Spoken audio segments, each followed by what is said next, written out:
बासरोटिया, associate professor history. आज हम मध्यकालीन भारत के अंतर्गत बाबर, मुगल साम्राज्य के संस्थापक बाबर की बात हम करेंगे, बाबर पर चर्चा करेंगे। और बाबर पर चर्चा करने के लिए हम पहले देख लेंगे इसका हम रिस्ट्रक्चर, इसको स्ट्रक्चर्ड कैसे करेंगे, इसके बारे में हम जानकारी कैसे करेंगे। तो वन बाय वन एक बार आप देख लें इसमें कि बाबर किस तरह से, इसमें क्या क्या चीजें बाबर के बारे में हम ले सकते हैं। बाबर तरह तरह से अलग अलग रूपों में क्वेश्चन पूछे जाते हैं इसमें। बाबर, एक तो बाबर के स्रोत की बात करें, बाबर के संबंध में ऐतिहासिक स्रोत क्या है, बाबर के युद्धों की बात करें, बाबर ने कौन कौन से इंडिया में युद्ध लड़े, उसके बाद बाबर ने क्या व्यवस्था स्थापित की। एक्चुअली बाबर की कोई व्यवस्था रही नहीं, क्योंकि उसकी व्यवस्था वॉर बेस्ड रही। और चौथा बिंदु यह आता है कि बाबर की देन क्या है, बाबर का कंट्रीब्यूशन, बाबर की लेगेसी क्या है, बाबर की देन क्या है। इन चार बिंदुओं पर हम बात करेंगे। तो बाबर के स्रोत के बारे में सबसे इंपॉर्टेंट चीज आती है बाबर नाम।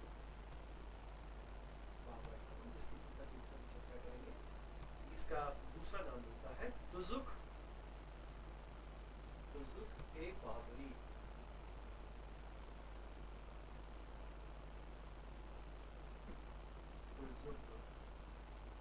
खाली तुजुक भी बोल देते हैं इसको। ये बाबर की आत्मकथा है, किस तरह से बाबर काबुल से लेके भारत की ओर आता है, कैसे उसने भारत में युद्ध लड़े, इनके बारे में सारी चर्चा है। ये बाबर की एक तरह की आत्मकथा, ऑटोबायोग्राफी। युद्धों में कई तरह के युद्ध उसके द्वारा लड़े गए, लेकिन भारत के जो चार युद्ध मुख्य रूप से, इनकी चर्चा हम एक बार देख लें। पानीपत, पानीपत का पहला युद्ध 1536 का है। खानवा 27 में 1527, चंदेरी और लास्ट में घाघरा। ये चार युद्ध, इन चार युद्धों के द्वारा बाबर ने मुगल साम्राज्य की नींव दिल्ली आगरा में रखी। ये मुख्य रूप से बात आती है। इसके उपरांत उसकी जो व्यवस्था थी, वो व्यवस्था क्या थी, मैंने भी आपको बताया। उसकी व्यवस्था वॉर इकोनॉमी पर बेस्ड है, लेकिन उसने जिस युद्ध की पद्धति का विकास किया उसको हम एक, हालांकि आई उज्बेकों से थी और भी लोगों ने इसका प्रयोग किया, लेकिन उसको हम कहते हैं तुलुगमा, तुलगामी। इंग्लिश की किताबों में तुलगामी लिखा हुआ है। तुलुगमा व्यवस्था ये एक अलग तरह की व्यवस्था थी, जिसकी चर्चा भी वॉर में करेंगे। देन में उसकी क्या क्या बात आती है, तो देन में सबसे इंपॉर्टेंट आत्मकथा लेखन उसने प्रारंभ किया, जो कि बाबरी नाम से। एक 4 भाग सिस्टम उसने शुरू किया, 4 भाग प्रणाली। ये आर्किटेक्चर का आधार बना, 4 भाग सिस्टम। आराम बाग बनाया वहाँ पर आगरा में। इसके अलावा उसने बहुत से जो आर्किटेक्चरल डिजाइन मुगल काल के जितने भी हैं, उन सब में 4 भाग व्यवस्था का नाम आता है। इसके अलावा रुबाइयाँ, काव्य की शैली, उसके दीवान लिखे गए, उसके द्वारा काव्य शैली का विकास किया गया। तो इस तरह से उसकी जो देन आती है, और एक सबसे बड़ी देन है कि मुगल साम्राज्य का वो मूल संस्थापक था। मुगलों ने वो चाहे विदेशी थे, लेकिन जब वो भारत में आए तो उन्होंने इंडियनाइजेशन का प्रोसेस किया, भारतीयकरण की प्रक्रिया अपनाई, और उस भारतीयकरण की प्रक्रिया में बाबर उसका एक स्तंभ बनता है। इस प्रकार से हम देखते हैं कि बाबर के सभी बिंदु हमारे सामने आते हैं। ये आपके सामने बाबर की तस्वीर है। बाबर जब अपनी यंग एज में था, ये आप देख सकते हैं कि 1 बाय 1, जो कि मैंने पहले चर्चा की आपसे, बाबरनामा इसका एक मुख्य ग्रंथ है, बाबरनामा। और उसने लगभग उज्बेकिस्तान का मूल रूप से रहने वाला था, और वहां से पलायन करते हुए काबुल की तरफ आया, और काबुल से फिर ये भारत की तरफ आया। और यहाँ पे जो पहला युद्ध लड़ा गया, जिसे पानीपत का पहला युद्ध कहते हैं, इसे मैंने बताया तुलुगमा पद्धति का प्रयोग है। तुलुगमा एक इस तरह की पद्धति है, अगर विरोधी की सेना यहाँ पर है तो इन लोगों ने सेना यहाँ पे अपनी इलेक्ट्रिकल फॉर्म में सैन्य व्यवस्था को रखा है। तो इसमें जो भारत की तरफ से, या उस समय कहें कि जो यहाँ का राजवंश था लोधी, इब्राहिम लोधी यहाँ का शासक था, और इब्राहिम लोधी के साथ उनका संघर्ष हुआ। जिसमें इब्राहिम लोदी पराजित हुआ और दिल्ली आगरा पर बाबर का नियंत्रण हो गया। बाबर नामा में लिखता है कि उसे भारत इन 2-3 लोगों ने आमंत्रित किया। जैसे वो इन लोदियों के रिश्तेदारों के नाम लेता है, दौलत खान लोदी का नाम लेता है, और एक नाम वो राणा सांगा का लेता है। तो भारत का कोई साहित्य या राजपूताना का कोई साहित्य महाराणा सांगा के नाम की पुष्टि नहीं करता है। इतिहास हमारा लिखने का तरीका ये है, बाबर कह रहा है लेकिन उसको हमारा साहित्य कहीं नहीं कह रहा है भारत का। तो बैटल ऑफ खनवा ये एक इंपॉर्टेंट डिसिसिव वॉर है, एक निर्णायक युद्ध रहा, क्योंकि इसके द्वारा भारत में राज्य स्थापना करना, उत्तर भारत में राज्य स्थापना करने का मार्ग प्रशस्त होता है। चंदेरी का युद्ध है, वो चंदेरी का युद्ध मेदिनी रॉय के साथ। मेदिनी रॉय एक राजपूत रूलर था और ये अपनी सेवाएं मालवा में दे चुका था। ये महाराणा सांगा का राइट हैंड था। जब खानवा में ये मेदिनी रॉय युद्ध हार गया तो ये चंदेरी चला गया, तो इसलिए अगला युद्ध चंदेरी का युद्ध होता है मेदिनी रॉय के साथ। खानवा में राणा सांगा की अनफॉर्चुनेटली एक एक्सीडेंटल डेथ होती है, बाद में उनकी डेथ होती है, वहाँ से उनको निकलना पड़ता है युद्ध भूमि से। और यहाँ पे राजस्थान में बसवा नाम की जगह है, उसके पास में उनकी एक स्मृति चिन्ह बना हुआ है राणा सांगा का।